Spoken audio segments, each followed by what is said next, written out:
Eli Hale is 12. In so many ways, he's like other 12-year-olds. He can spend hours playing the Wii. Home run. He loves Star Wars. And he's got a crush on Miley Cyrus. That's his girlfriend. But at 12, Eli has faced what few others have at any age: 2 heart transplants, the first when he was just a few days old. When that moment came when they, started wheeling the bed down the hall, I just kind of felt my body just kind of go limp. I had to hang onto the rail in the hallway just to hold myself up, because you don't know. You don't know if it'll be the last time that you see your child. There was another transplant last April when Eli was 11. It's kind of scary when you're actually, no, it's scary when they say you're going into surgery, and it's kind of scary when you're when the doctor gives you a clipboard and it says, what kind of risk you're taking and stuff. It's kind of scary. So in his short life, Eli and his family have called the Ronald McDonald House home for about 420 days. It has been their home away from home in scary and uncertain times.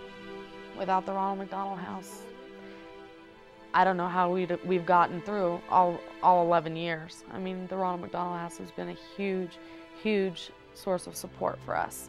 Not only just the house itself being here, but all of the staff and all of the friends that we've met through the house. The Tyson family agrees. They're from Cheyenne, Wyoming, and when their twin boys arrived 6 weeks premature, they were hundreds of miles away from anyone they knew.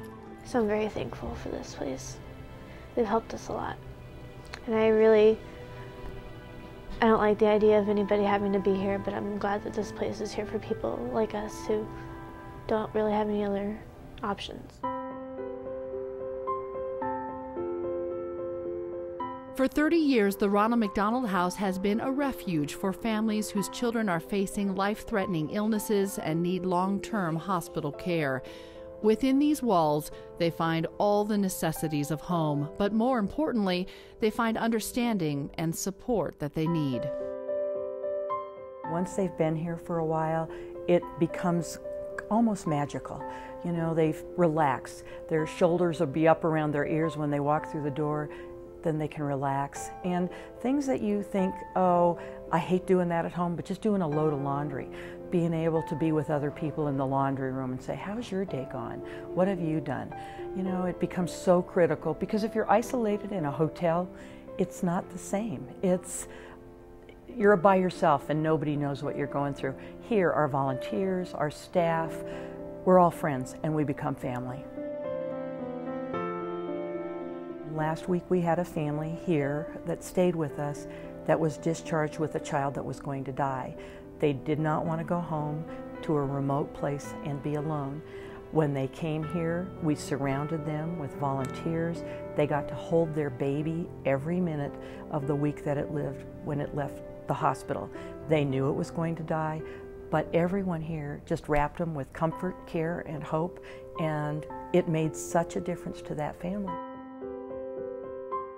Over 3 decades, it's made a difference to about 30,000 children and their families. You'll see the faces of those children all over the house, members of this extended family that have faced all kinds of illnesses. Each has been touched by this place and the people in it, including 300 volunteers giving their time and love. We are so incredibly blessed. But can always need more and use more for people that can come in and do, anything for us. So whether it's, doing the window shades, helping us clean, helping us provide meals for our families, giving us money to keep the lights on, that is what keeps us open. And I think anytime that you ever step foot inside this house, you would understand how necessary it is for us to be here and the number of people that we're helping and the difference that it makes in these families' lives. It's been said that this is a house built on faith, family, and friends. Please be a part of continuing that legacy by sharing your time or resources. If you ask the families, they will tell you you can't put a value on what they have found. We say one day at a time. Sometimes it's a day at a time, sometimes it's an hour at a time. You just take it, minute by minute, really. You just never know. We have really good days, and we have our share of bad days too. But with the support that we have out here, the support structure, even without immediate family around, the staff and other families here at the house, they're a huge source of support. Yeah, home away from home.